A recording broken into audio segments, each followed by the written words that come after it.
নমস্কার, আমি দিগন্তিকা চলে এসেছি নৈসর্গিকের আরও একটি সম্পূর্ণ নতুন ব্লগ নিয়ে। আমরা এখন রয়েছি মানালিতে, আর এটা হচ্ছে আমাদের মানালি ব্লগের শেষের আগের দিন। আজকের দিনটা আমাদের পুরো ট্যুরের মধ্যে সবচেয়ে বেশি এক্সাইটিং, কেননা আজকে আমরা যাচ্ছি অটল টানেলের উদ্দেশ্যে।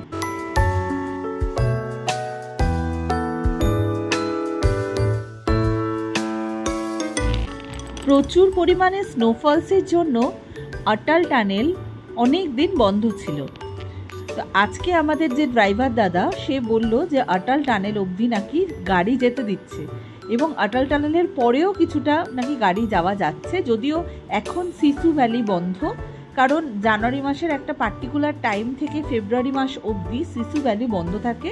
ওখানের মানুষরা লোকাল কিছু পুজো আর্চা করে বলে ওই সিসু ভ্যালিটাকে ওরা খুব পবিত্র মানে, তার জন্য এই সময়টুকু সিসু ভ্যালি বন্ধ থাকে।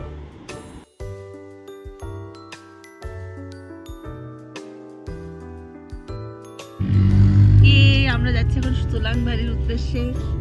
এই যে সবাই জাম্বুবান হয়ে রেডি।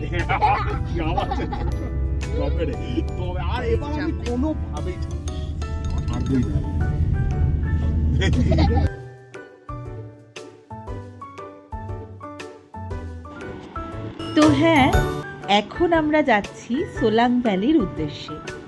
সোলাং ভ্যালিতে গিয়ে আমরা বুঝতে পারবো আমরা যে গাড়ি করে এসছি সেই গাড়ি আদৌ অটল টানেল যাবে কিনা। এবং আমরা এখানে সোলাং ভ্যালির কিছুটা আগে, এই ব্রিজটার কিছুটা আগে আমাদের গাড়ির ড্রাইভার দাদা এখানে নামিয়ে দিয়েছে। এই ছোট ছোট গাড়িগুলোকে অটল টানেল অবধি যেতে দেওয়া হচ্ছে না। তো আমরা এখান থেকে কি করব দেখা যাক। এখান থেকে কোনো একটা গাড়ি বুক করতে হবে। এখান থেকে সোলাং ভ্যালিও খানিকটা দূর। আমরা একটা থার্ড বুক করে নিয়েছিলাম, সে একেবারে আমাদের সোলাং ভ্যালি অটল টানেল ঘোরাবে, ঘুরিয়ে আমাদের আবার এই ব্রিজের সামনেই ছাড়বে, কেননা ছোট গাড়ি এখনো পর্যন্ত অটল টানেল অবধি যেতে দেওয়া হচ্ছে না।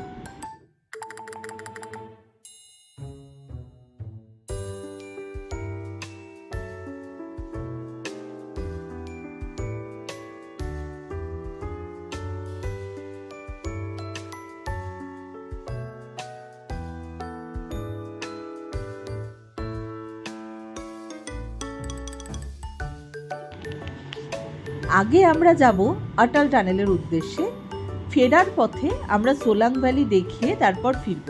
বলা যায় না, আজকেও স্নোফলসের প্রেডিকশন দেখাচ্ছে যদি বাই চান্স স্নোফলস শুরু হয়ে যায় তাহলে আমরা আর অটল টানেল অবধি পৌঁছাতে পারবো না। তো আমাদের এই যে সোলাং ভ্যালি অটল টানেল এইটুকু গাড়ি খরচা 4x4-এ আমাদের নিয়েছিল 4000 টাকা এক্সট্রা।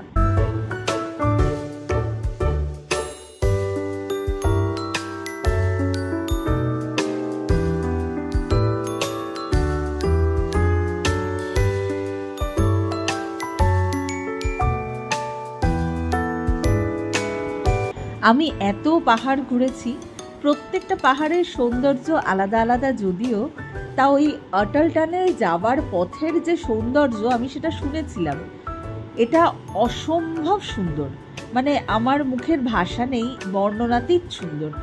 আমরা আস্তে আস্তে পৌঁছে যাচ্ছি বরফের সাম্রাজ্যে। আর বরফ বলতে এরকম নয় যে আশেপাশের কোনো ভিউ নেই। আপনারা দেখতেই পাচ্ছেন, আমার ফোন অবশ্যই জাস্টিস করতে পারছে না। এক অদ্ভুত সুন্দর অভিজ্ঞতা, যেমন সুন্দর ভিউ তেমন বরফের সাম্রাজ্যের মধ্যে আস্তে আস্তে আমরা ঢুকে যাচ্ছি। অপূর্ব সুন্দর, অপূর্ব সুন্দর।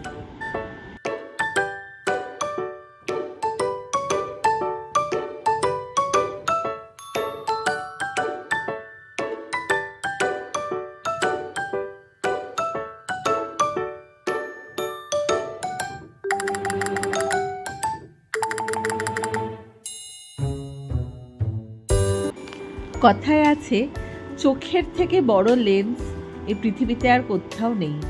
ওই জন্য চোখ ভরে উপভোগ করুন, চোখ ভরে দেখুন। ক্যামেরাবন্দি সব কিছু করা যায় না। এই জিনিসটা আমি নিজের চোখে দেখে যা ফিল করতে পেরেছি, এডিটিংয়ের সময় বা এডিট করার সময় যখন আমি দেখছি, জিনিসটার মধ্যে অনেক পার্থক্য। এটা এতটাই সুন্দর, এটা না গেলে কখনোই বোঝা যায় না। কিন্তু একটা কথা মানতেই হবে, সব সৌন্দর্যই কিন্তু একটু বিপজ্জনক হয়। যেমন এই রাস্তাঘাটগুলো খুবই বিপজ্জনক সাধারণ যে নর্মাল গাড়ি সেগুলোর জন্য। এই রাস্তাঘাটে একটু এদিক থেকে ওদিক হলেই কিন্তু ব্ল্যাক আইসের জন্য গাড়ির চাকা স্কিড করে আর সাথে সাথে ঘটে যায় দুর্ঘটনা, যা আমরা প্রায়ই সোশ্যাল মিডিয়াতে দেখে থাকি। তাই জন্য কখনোই রিস্ক নেবেন না। যদিও ওখান থেকেই অ্যালাউ করে না ছোট গাড়ি এখানে, তাও অনেকে রিস্ক নিয়ে এখানে আসার চেষ্টা করেন রাত্রিবেলা বা অনেক ভোরবেলা সিকিউরিটির নজরের আড়ালে। কিন্তু এই জিনিসগুলো করলে আপনারা নিজের প্রাণ নিজের হাতে করে ঘুরবেন। ঘুরুন ফিরুন মজা করুন সবই ঠিক আছে, কিন্তু সেটা যেন সেফ হয়। আমরা যেতে যেতে প্রচুর রাস্তায় ব্ল্যাক আইস দেখলাম। আর যেহেতু আমাদের মানে জিমনি আমাদের 4x4, সেহেতু আমাদের কোনো রকম সমস্যা হয়নি। আর দেখেছেন 4x4 ছাড়া আপনারা এখানে এসে সাধারণত কোনো গাড়ি দেখতেও পাবেন না, একমাত্র 4x4কেই এখানে উঠতে দেওয়া হচ্ছে।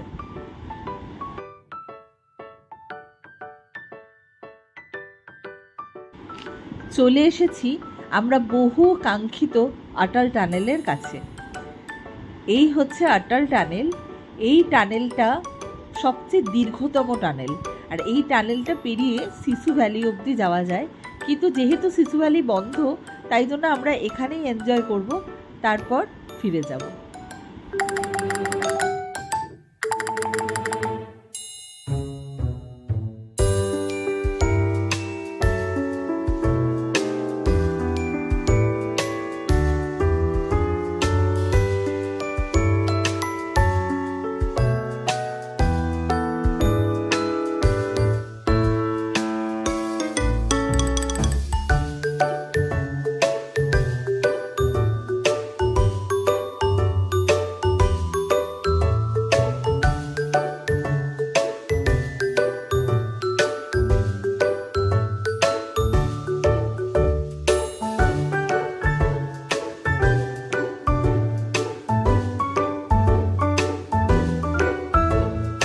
সোলাং ভ্যালির ট্যুরিস্টের তুলনায় অটল টানেলে অনেক কম ট্যুরিস্ট, সুতরাং এখানে আপনারা অনেক বেশি এনজয় করতে পারবেন। একদম এখানে ফ্রেশ স্নো পড়ে আছে দেখুন। আর আমার মেয়ে তো একই বরফ দেখে একদম পাগল হয়ে গেছে, ও স্নোম্যান বানাচ্ছে। খুব খুব মজা করেছিলাম আমরা সেদিনকে অটল টানেলে, এত ভালো লেগেছিল, দারুণ এক্সপিরিয়েন্স ছিল।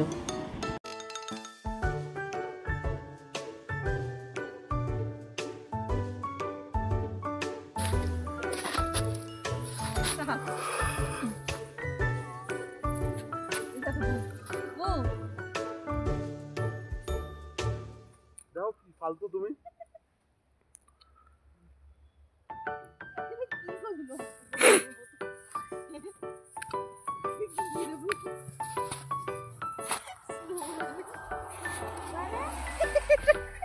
আমার স্নোম্যানটার ফটো তোলো। সব বড় বড় স্নোম্যান তৈরি হয়েছে। আমি এখানে বিশেষজ্ঞ হিসাবে এসেছি, প্রাইজ দেব। আচ্ছা, এটা একটা সুন্দর স্নোম্যান তৈরি হয়েছে, একটা হাত। আচ্ছা আচ্ছা, তৈরি করেছেন বলুন। Good good good. আচ্ছা মাম্মাম তোমার স্নোম্যান, মাম্মাম তোমার স্নোম্যান নেই? আচ্ছা, এবার আমাদের ইন্দ্রবাবু স্নোম্যান তৈরি করছে। এ তো বড় হয়েই যাচ্ছে আস্তে আস্তে। আরো বড় হবে এখনো? এ তো একেবারে সেই ইয়ে তৈরি হয়ে গেছে মনে হচ্ছে, ভয়ঙ্কর লেভেলের স্নোম্যান। আরে বাবা, অ্যাটাক করলেও কিছু হচ্ছে না, বিশাল। যা আবার স্নোম্যান তৈরি হচ্ছে, প্রচুর স্নোম্যান তৈরি হয়েছে। প্রচুর স্নোম্যান তৈরি হওয়ার পর এবার এই রুমিয়া সাইডে না। আজকে সোলাং ভ্যালি, এর আগে অটল টানেল গেছিলাম। অটল টানেলে লোক কম, অনেক বেশি বরফ, প্রচুর এনজয় করেছি। এখন এসেছি সোলাং ভ্যালিতে। অ্যাক্টিভিটিস কিছু করছি না, কিন্তু দারুণ লাগছে, কত লোক।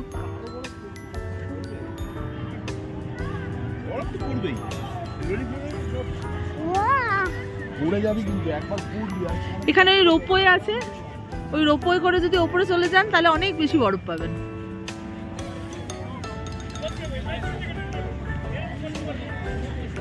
খুব মজা করেছি।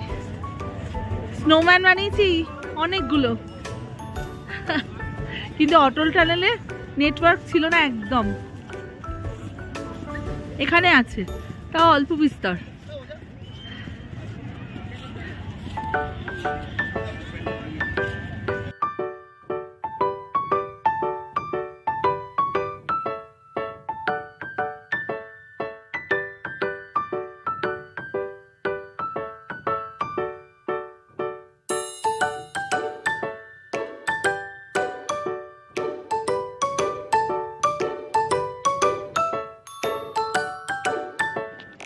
অদ্ভুতভাবে বলতে গেলে এই সোলাং ভ্যালিরও কত রকম ডিফারেন্ট লুক। যেমন আমরা এখন এসেছি যেহেতু জানুয়ারি মাসে, তো আজকের ডেট হচ্ছে 19শে জানুয়ারি, আজকে আমাদের অ্যানিভার্সারি। আর একটা ব্যাপার যেটা হচ্ছে সেটা হচ্ছে আমার যখন মা বাবাকে আমরা পাঠিয়েছিলাম সিমলা মানালি ঘোরার জন্য, তখন সময়টা ছিল সেপ্টেম্বর মাস। খুব আপেল দেখার শখ ছিল আমাদের মা বাবাদের, তো সেই আপেল দেখার জন্য পাঠিয়েছিলাম। তখন আমার মা মানে আমার শাশুড়ি মা এখানে এসে আমাদেরকে বলেছিল, এ আমাদের কোথায় পাঠিয়েছো? হ্যাঁ, এর থেকে তো মানালির এমনি জায়গাগুলোই ভালো যেখানে আপেল পাওয়া যায়, এখানে তো গরু চড়ছে। তখন যখন ভিডিও কলে দেখিয়েছিল, সত্যিই চারিদিকে কিচ্ছু নেই, গরু চড়ছে, কোনো ভিউ নেই, কিচ্ছু নেই। মানে বলে না, সময় জায়গাকেও পরিবর্তন করে দেয়। এখন এই সময় সোলাং ভ্যালি মানে যে কোনো জায়গায় খুব সুন্দর, বরফে মোড়া। যারা বরফ পছন্দ করেন, যেমন আমরা খুব বরফ পছন্দ করি, তো আমাদের ভীষণ ভাল লাগছে। আবার যারা আপেল পছন্দ করেন, পুরো গ্রিন দেখতে চান, তারা অবশ্যই সেপ্টেম্বর মাস অক্টোবর মাসে গেলে দেখতে পাবেন। এরপর আমরা চলে গেছিলাম বশিষ্ঠ মুনি আশ্রমের উদ্দেশ্যে। Good morning. আজকে আমাদের মানালিতে শেষ দিন। আজকে আর কোথাও যাব না, এখন যাব একটু ম্যাল রোডে গিয়ে সবার জন্য টুকটাক কিছু কিনবো, ব্যাস রাত্রিবেলা আমাদের বাস।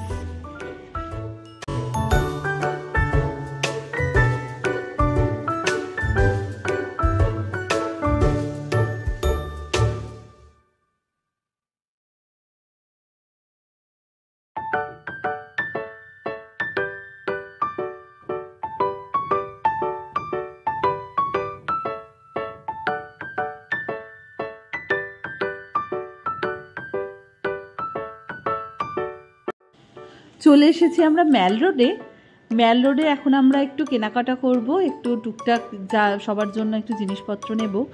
আর গতকাল আমরা বশিষ্ঠ মুনি থেকে সোজা বাড়ি চলে এসেছিলাম, মানে হোটেলে চলে এসেছিলাম। কেননা আমাদের অটল টানেল আর সোলাং ভ্যালি করতেই আমাদের প্রচুর সময় লেগে গেছে। আমরা অটল টানেলে প্রচুর এনজয় করেছিলাম, তাই বশিষ্ঠ মুনির পরে আর আমাদের অন্য কোনো সাইট সিন করার সময়ও ছিল না, আর সত্যি কথা বলতে এনার্জিও ছিল না। তো সেই জন্য আমরা হোটেলে চলে এসেছিলাম। আর বলেইছিলাম যে গতকাল আমাদের অ্যানিভার্সারি ছিল, তো তার জন্য রাত্রিবেলা ওই ছোটোখাটো একটা কেকের ব্যবস্থা করে একটা কেক কাটা হয়েছিল, যার জন্য গতকাল আর ব্লগটা আমার শেষ করা হয়নি। তো তাই জন্য আবার আজকের দিন থেকে নতুনভাবে আজকের দিনটা শুরু করলাম। তো এখন আমরা রয়েছি ম্যাল রোডে।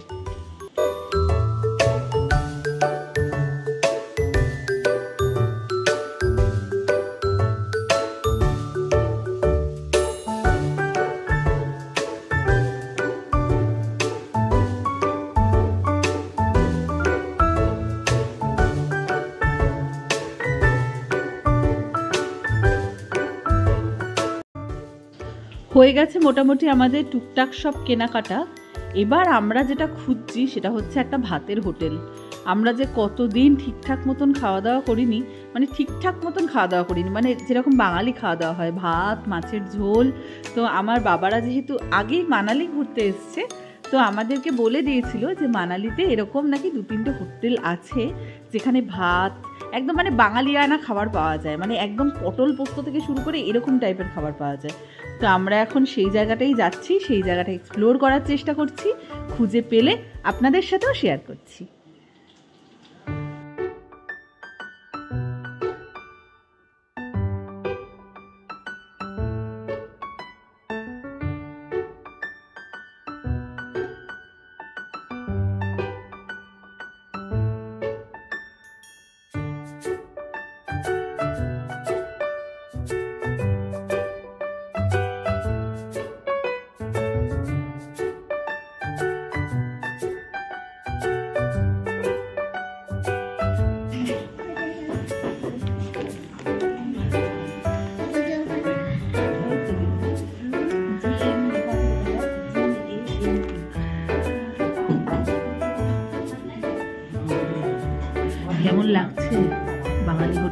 আসবে এতদিন বাদে।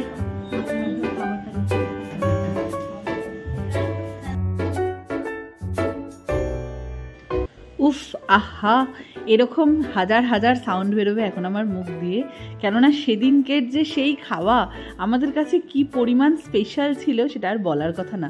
অসাধারণ রেসিপি, অসাধারণ রান্না, ঝুড়ো ঝুড়ো ভাত, তার সাথে আলু ভাজা, ডাল, পটলের তরকারিটা অসাম। আর মাছের সাইজটা দেখছেন, উফ, আর কি চাই। খুঁজে খুঁজে বার করে নিয়েছিলাম আমরা ঠিক একটা বাঙালি রেস্টুরেন্ট, শান্তি ভোজনালয়া। কোনোদিন যদি মানালি ঘুরতে যান, হাতে যদি সময় থাকে, টুক করে ঢুকে যাবেন শান্তি ভোজনালয়াতে, গিয়ে একদম আখ্যা বাঙালি পদ খেয়ে চলে আসবেন।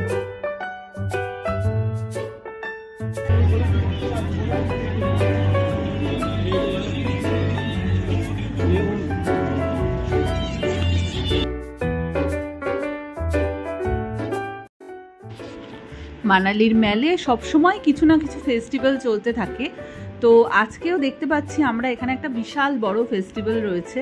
এখানের অনেক মন্ত্রীরাও এসছেন এই ফেস্টিভ্যালে। এটা অনেক রকমের ফেস্টিভ্যাল, যেমন প্রকৃতিকে বাঁচাও, বেটি পড়াও, এরকম টাইপের দেখলাম। অনেক রকমের নাড়া দিয়ে, স্লোগান দিয়ে নিজেদের সংস্কৃতির পরিচয় প্রদর্শন করছে এরা। ভালো লাগলো, কিছুক্ষণ ধরে আমরা দেখলাম, বেশ সুন্দর লাগলো।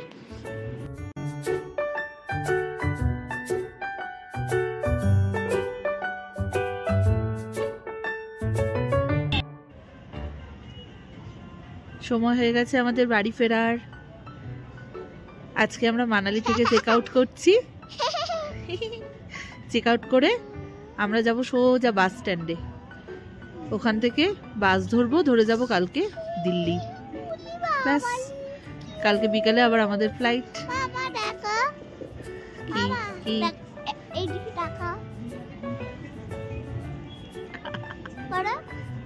টাটা করে দাও। টাটা। যে কোনো জায়গা থেকেই ফেরাটা খুব কষ্টের হয়, তাই যাওয়ার আগে আমাদের হোটেলটাকে আরেকবার আপনাদেরকে দেখিয়ে নিলাম। খুব সুন্দর ছিল এই হোটেলটা, ছিল আমাদের 3 দিনের বাসস্থান।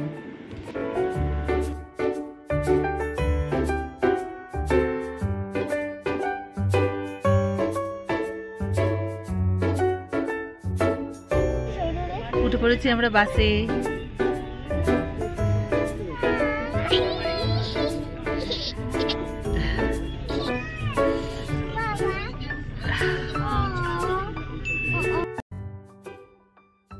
দিল্লিতে যখন আমরা এসে পৌঁছেছি তখন ভোর 6টার মতন বাজে। তো আমরা তো অনলাইনে আজকের জন্য কোনো হোটেল বুক করিনি, কারণ টাইমিং ম্যাচ করছিল না। আমাদের অন্তত 12টা অবধি থাকলে সেখানে খুবই ভালো হয় এরকম ব্যাপার। আর ম্যাক্সিমাম হোটেলেই তো এখন 11টার সময় চেক আউট হয়ে যায়। তো আমরা যে লোকাল গাড়ি বুক করেছিলাম, ওই গাড়ি ড্রাইভার দাদাকে বললাম যে আমাদের একটা হোটেলে নিয়ে যাওয়ার জন্য। আমাদের 3-4 ঘন্টার ব্যাপার। তো অত ভোরবেলা আর কারোর অত এনার্জিও নেই সারা রাত বাস জার্নি করে। তো আমাদের এমন একটা হোটেলে নিয়ে গেল, বললো খুব সুন্দর, খুব ভালো। তো লাইট নিবে আমার হাজবেন্ডকেও কি দেখালো, পরে চেক ইন করার পর অতীব খারাপ হোটেল। কি বলবো আর, যে যাই হোক 4-5 ঘন্টা আমরা আর ওখানে থাকতে পারিনি। এখন প্রায় 9টার মতন বাজে। আমাদের পৌঁছাতে তো 6:30 পৌনে 7টা বেজেছিল। তো এখন 9-10টার মতন বাজে। আমরা তো অর্ধেক সময় বাইরেই ছিলাম, বাইরেই খেলাম। তো আমাদের 2 বন্ধু চলে যাবে, ওরা যাবে ট্রেনে রাজধানীতে, কারণ ওদের আমাদের সাথে ঘুরতে আসার প্ল্যান ছিল না। ওরা অনেক পরে ঠিক করে যে ওরা আসবে। তো সেই সময় ফ্লাইটের টিকিটের যা ঠিকঠাক দাম হওয়া উচিত, সেই সময় অনেকটা বেশি, প্রায় দ্বিগুণেরও বেশি ছিল। সুতরাং ওরা আর শুধু টাকা নষ্ট করেনি, ওরা ওই জন্য রাজধানীতে যাবে। ওরা কালকে গিয়ে বাড়িতে পৌঁছাবে। আর আমরা যেহেতু 3-4 মাস আগের থেকে প্ল্যান করেছিলাম আমরা ঘুরতে আসবো, সুতরাং আমরা যেরকম দিল্লির নর্মাল ফেয়ার হওয়া উচিত সেরকমই ফ্লাইটের ফেয়ার পেয়েছিলাম বলে আমরা ফ্লাইট বুক করেছিলাম। তো এখন আমরা বেরিয়ে পড়েছি অলরেডি এয়ারপোর্টের উদ্দেশ্যে, পৌঁছেও গেছি। ব্যাস।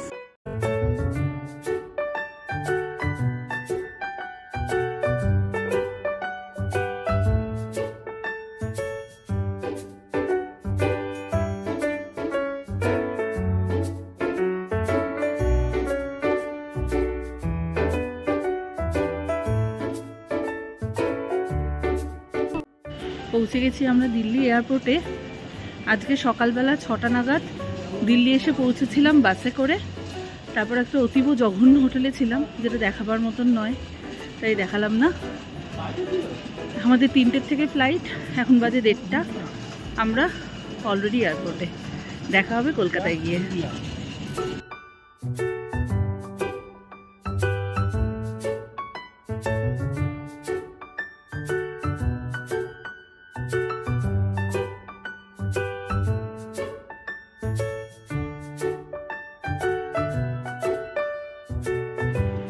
দিল্লি এয়ারপোর্টে দেখানোর মতন কিছুই নেই। আমরা লাউঞ্জ এখানে অ্যাক্সেস করতে পারিনি, কেননা এখানে লাউঞ্জই নেই।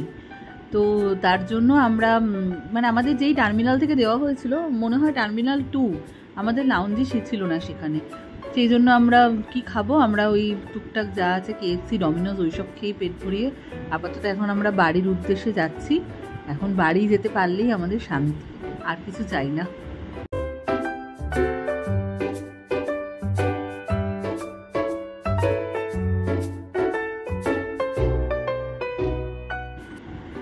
দেখতে দেখতে চোখের নিমেষে এত বড় একটা ট্যুর আজকে শেষও হয়ে গেল।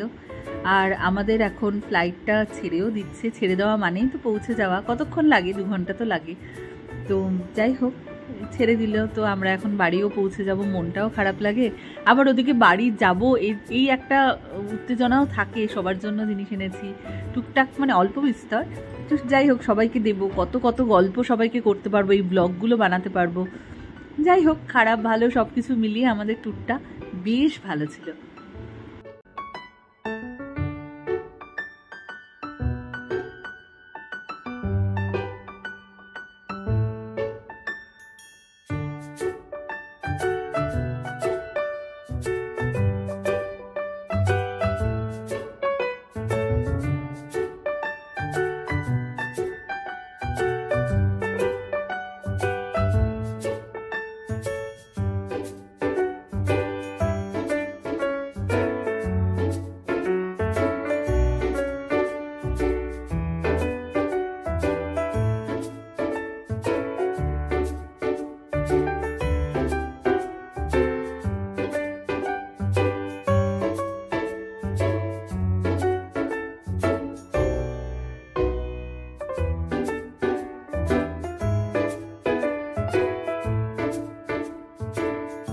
নেমে পড়েছি আমরা।